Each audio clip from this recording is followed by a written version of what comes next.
সাবেক আইজিপি বেনজির আহমেদ যখন পুলিশ প্রধান ছিলেন তখন যে সকল বক্তব্য দিয়েছেন, শিবির যেখানে পাবা সেখানে হত্যা করো, সেখানেই গুলি করো, সেখানেই মেরে ফেলো।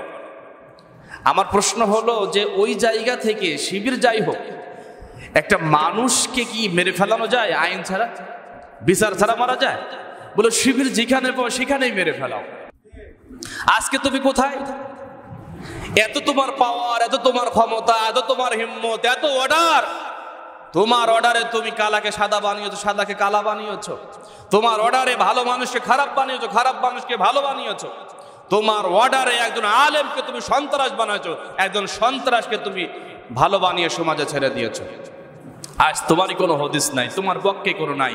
তোমাকে যারা মদত দিয়েছিল, তোমাকে যারা সাহস জুগিয়েছিল, তোমাকে যারা অর্ডার করেছিল, তুমি যাদের কথায় নেচেছিলে, লাফালাফি করেছিলে, আজ তারাও তোমার সাথে নেই। এটাই হলো আমার আল্লাহর বিচার, ঠিক না?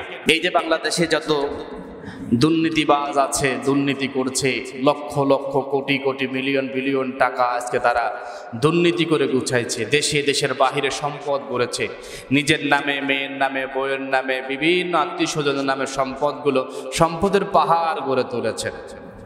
উল্লেখযোগ্য আমরা যদি নাম নিয়ে আসতে যাই তাহলে সাবেক আইজিপি বেনজির আহমেদ এত সম্পদ গড়েছেন, তার শুধু সম্পদ বেরিয়েই যাচ্ছে, সম্পদ শুধু আসতেই থাকছে। এমন একটা কথা বলছে, আমার মন ভালো ছিল না, তাই আমি মন ভালো করার জন্য 10টা বাড়ি একবারে কিনেছি। তাহলে মন ভালো করার জন্য বাড়ি কিনেছে। সেই লোকটা আজকে বাংলাদেশ থেকে পালিয়ে চলে গিয়েছে বাহিরে, বাংলাদেশ থেকে পলায়ে গিয়েছে নিজেকে বাঁচার জন্য, সেভ করার জন্য। আচ্ছা, পলায়ে যে গেল, আমাদের আইন কি এতই নর্মাল যে আমরা কিছু টের পাই না? অবশ্যই তো উচ্চ মহলের ছত্র ছাই পলায়ে গেছে, ঠিক না? এজন্য এরা যে সম্পদ গড়েছেন, এই সম্পদে কোরবানি হবে। এবং এরা যে কি ইসলাম বিদ্বেষী আপনি কল্পনা করতে পারবেন। যখন তার হাতে ক্ষমতা ছিল, যখন তার হাতে ক্ষমতা ছিল, পাওয়ার ছিল বা শক্তি ছিল, যখন পুলিশ প্রধান ছিলেন, তখন যে সকল বক্তব্য দিয়েছেন, মানে আশ্চর্য হয়ে যায়। এমনও কথা বলেছেন, কি বলেছেন?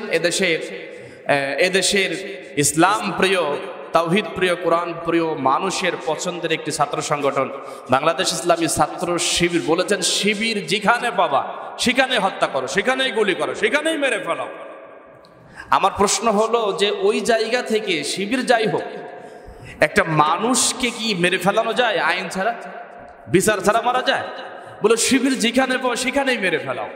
আরে আমি তাকে বললাম, আজকে শিবির তো সারা বাংলাদেশ হয়ে গিয়েছে। আমার তো মনে হয় বাংলাদেশের এমন কোনো ঘর থাকবে না যেখানে বাংলাদেশ ইসলামী ছাত্র শিবির পৌঁছাবে না। কথা বলেন না কেন?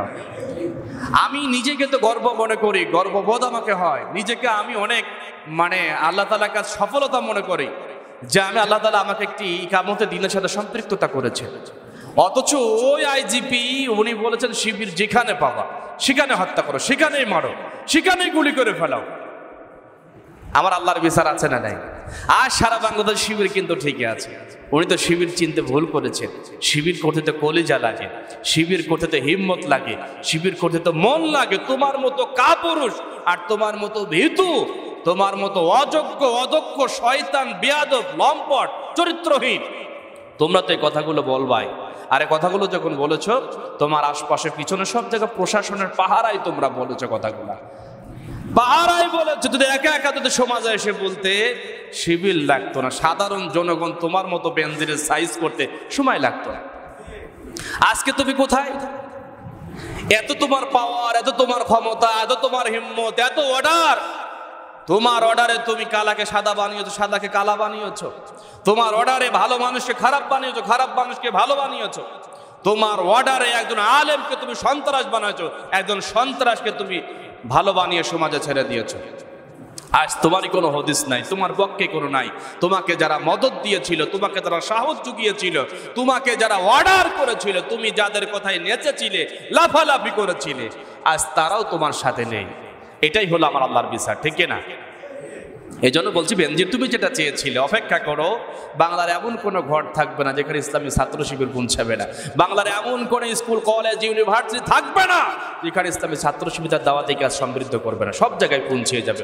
অপেক্ষা করো, সেই সময় আর বেশি দিন নয়। সেই সময় আর বেশি দিন নয়।